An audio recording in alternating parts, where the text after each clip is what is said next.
Somebody killed my sister, and they need to be brought to justice. Marla Scharp, a 26-year-old returned missionary and former BYU student, was raped and murdered in her downtown Provo apartment in 1978. A notorious serial killer, Henry Lee Lucas, confessed to the murder and the case was closed. But recently, the Cold Case Coalition and the Scharp family have found new evidence proving that Lucas did not commit the murder. Information that we actually got from a different state that Provo would never have known about.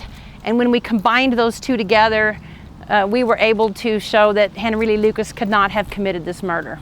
By claiming that he had murdered these people, he stopped these investigations. And that was a horrible thing. Marla's brother Craig and Marla's nieces said that they were always suspicious about Lucas being the real killer.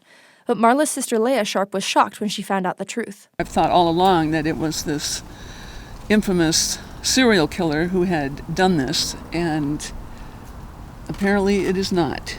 Leah also spoke at the press conference about how much she loved and missed her sister. We were best friends. We did everything together. It was never the same. It's still not the same. I miss her every day. The Scharp family was not the only family affected by Henry Lee Lucas. Lucas confessed to killing 200 people in 27 states. Netflix recently came out with a documentary about Lucas. Henry Lee Lucas has killed 100 women, at least 360 people. Lucas was a drifter who murdered at random during an 8-year spree. Either they found the world's worst serial killer, or it was the biggest hoax in American criminal justice history. Lucas died in prison in 2001. The Provo Police Department is reopening Marla Scharp's case because even Lucas himself admitted that he did not commit the murder. His confession and other pieces of evidence all lead to the assumption that Lucas was simply a liar. He claimed to have killed this woman's father back in 1980. It would have meant the world to me to be able to give my grandmother and my mom some closure. They have both passed away, but I've always wondered who did it and why.